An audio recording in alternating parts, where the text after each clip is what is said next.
She's going to be skyrocketing to the top, and Yamicorn riding it all the way.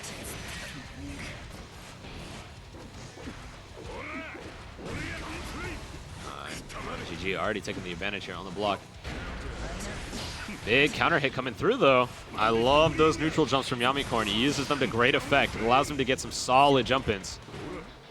Essentially, you know, you make your opponent flinch, you're able to get a nice combo out of it. That said, RNGG still keeping up the pressure, even though he doesn't have the health lead. There's the tick throw coming through. Keeping Yamicorn in the corner. Another tick throw. Yamicorn not quite ready for him. Finally able to break his way on out with the sweep. All right, RNGG immediately building as much space between them as possible. Doesn't want to have to deal with those high-low mix-ups. All right, projectile coming through. Since it was angled downwards, able to catch the vortex. That said, another vortex coming through from RNGG is no doubt gonna kill. Yep, there it is. All right, Yamicorn nearly built another burst. That said, still shorted in that second round. Could be very costly if RNGG takes early momentum like we're seeing here.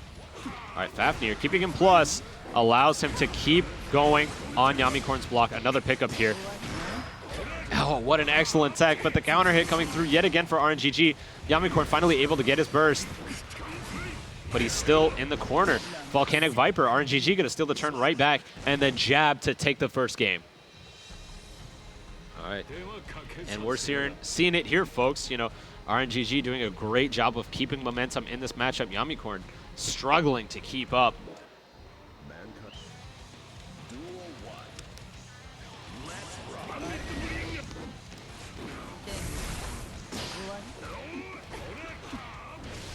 Big pressure coming through here.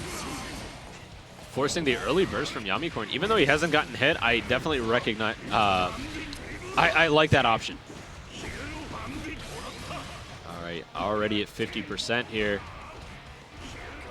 Just look at all of that risk that's been built up on Yamicorn's block. So dangerous.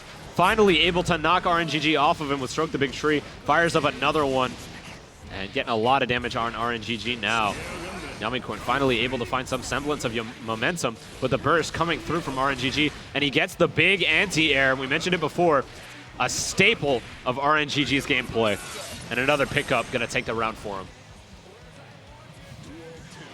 All right, Yamicorn now at a lifeline. 6P coming through, very strong button for Eno. Finally able to get the sweep, sets up for pressure, blocks the Volcanic Viper. That's going to be big. Enforcing that those reversals aren't going to be tolerated is going to be huge for him. Uses the meter to try and stay plus, but the 5K coming through anyway. All right, and the backdash far slash coming through from RNGG, evening things up almost immediately. Yamicorn still has the burst, so RNGG is going to be looking out for it. Catches the low, big counter hit to fire back. Unable to follow up with the meter though.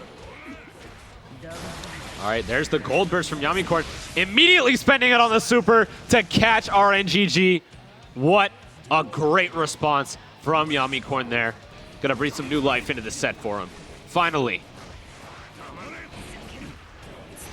All right, canceling the 6H early into Stroke the Big Tree. Gonna catch RNGG off guard. Excellent counter hit catching the Volcanic Viper. There's the burst from RNGG. All right, Yamicorn finally, like I said, hitting his stride, building some momentum now with a solid lead, forcing RNGG into the corner. And this is exactly what Yamicorn does best. Those strong, high-low mix-ups that just rattle your bones and make it hard for you to see anything. All right, RNGG catching the dive kick, though. Finally firing back, punishing that yellow RC. That's going to be huge for him, potentially even evening things up, as we're seeing here. So much damage from RNGG off of that one read. All right, purple RC gonna even things out. Both players at one touch. RNGG gonna be looking for a strong hit here. Oh, but denied by the empty jump. Yamicorn finally taking that game. All right, it is now even, ladies and gentlemen. Yamicorn starting to figure things out, figuring out how to start up his pressure, which is exactly what we needed to see from him. RNGG, that said, not afraid of that little bits of damage that he's taken. Happy to fire back and deal 70%, as we're seeing here.